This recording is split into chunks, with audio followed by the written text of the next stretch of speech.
Hello guys, welcome back to new video. I am Sanjeev Kumar from IT Kanpur. आज की इस video में हम बात करेंगे यार बहुत ही सिंपल क्वेश्चन की, check if array is sorted and rotated.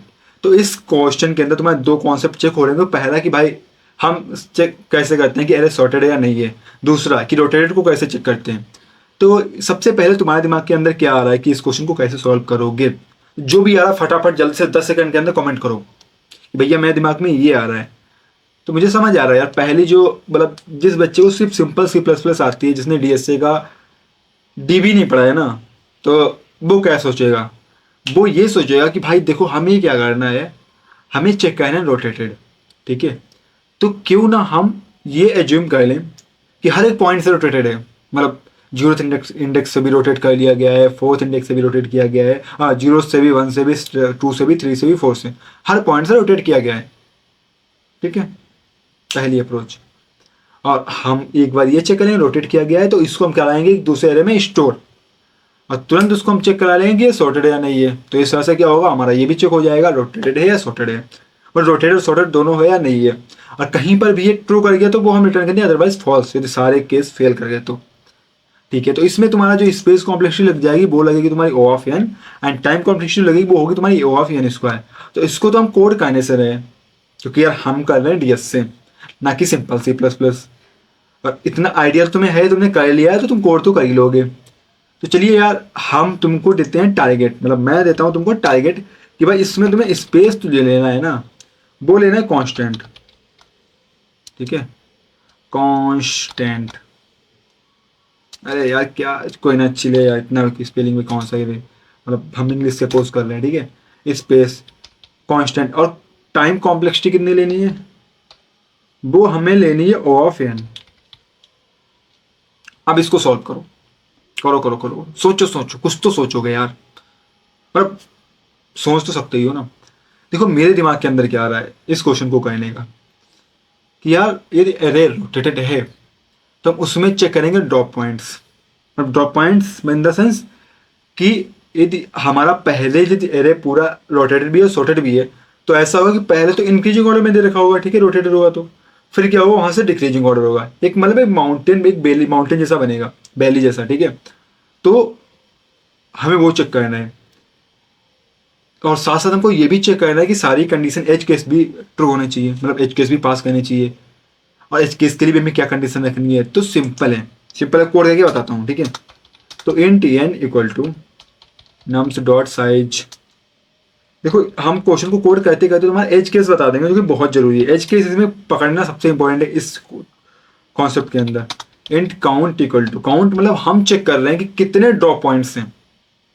हम कितने क्यों चेक कर रहे हैं भाई, सॉर्टेड एरे के अंदर एक ही तो ड्रॉप पॉइंट होगा, यही पॉइंट है।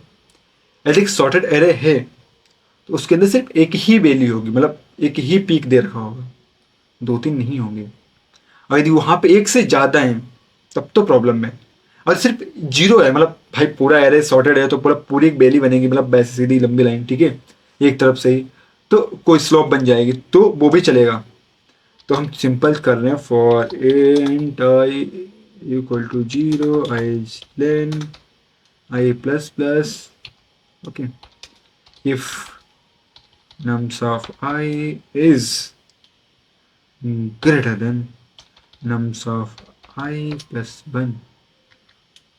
ओके, हमको क्या करना है, हमको CNT प्लस प्लस कर देनी है। ठीक है, अरे यार ये दिमाग क्यों खराब कर रहा है भाई, इतना स्लो क्यों टाइप हो रहा है भाई, धीरे स्लो, पीछे पीछे पीछे। अब देखो यहीं पे एक एज केस वो कर लो यार तुम चेक। ठीक है, क्या एज केस कि हम जब इसमें चेक कर रहे होंगे तो ये जो हमारा एरे है ये रोटेटेड है हमारा वन से, तो हम जब पहली बार यहाँ पे काउंट चेक करेंगे तो हमारा एक काउंट आ जाएगा। बट जैसे जैसे हम आगे चलेंगे ना तो हमारा एक भाई एक तो यही एक ही दे रहा है ना, और एक हमारा ये भी दे रहा होगा। यदि हम सिर्फ सिंपल इस तरह से चेक करते हैं तो हमारा एक तो ये आ जाएगा यहाँ पे। ठीक है, ये वाला, ये वाला। ठीक है, दूसरा हमारा ये भी तो आ रहा है यार, यदि ये रोटेटेड है तो, क्योंकि हमको ये भी चेक करना पड़ेगा। अदरवाइज यदि हम सिर्फ इससे काउंट को ही रिटर्न करवा देते तो यहाँ पे काउंट तो एक ही आ रहा है ब्रो, तो ये तो बस फॉल्स रिटर्न करना चाहिए, बट ये ट्रू रिटर्न कर जाएगा। इसके लिए हम क्या करेंगे, इसके लिए हम लूप चलाएंगे। ठीक है, मतलब इसके लिए हम सिंपली इसको क्या कर देंगे, इसके लिए सिंपली इसको हम डिवाइड कर देंगे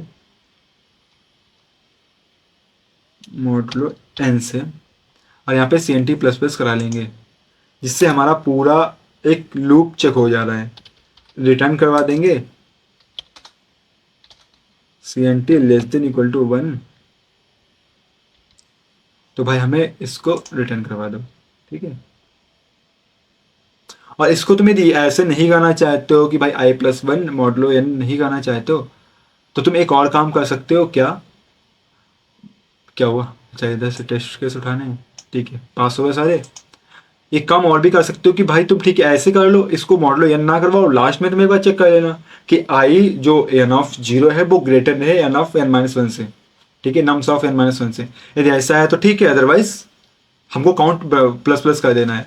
ओके, तो ये भी तुम चेक कर सकते हो। तो इस तरह से भी एक काम कर सकते हो, मतलब जैसे कि हम क्या ही बताएं, आप कर लोगे, ठीक है। सो ये हमारे अप्रोच था। तो आई होप आप लोगों को ये क्वेश्चन बहुत अच्छे से समझ आ गया होगा। एंड आगे हम अदर क्वेश्चन पे बात कर रहे होंगे। तो यदि अभी तक आपने इस चैनल को सब्सक्राइब नहीं किया है तो कर लो, क्योंकि हम डीएससी क्वेश्चन सिर्फ सॉल्व ही नहीं करते हैं, उसको डिटेल में भी एनालाइज भी करते हैं, उसके बाद आपको उसका सोल्यूशन बताता हूँ। तो आपके लिए बहुत ही मतलब अच्छा चैनल है, जहाँ पे मैं चीज़ें बहुत ही डिटेल में एक्सप्लेन करने वाला हूँ। जल्दी से आप इस वीडियो को लाइक शेयर सब्सक्राइब कर लो।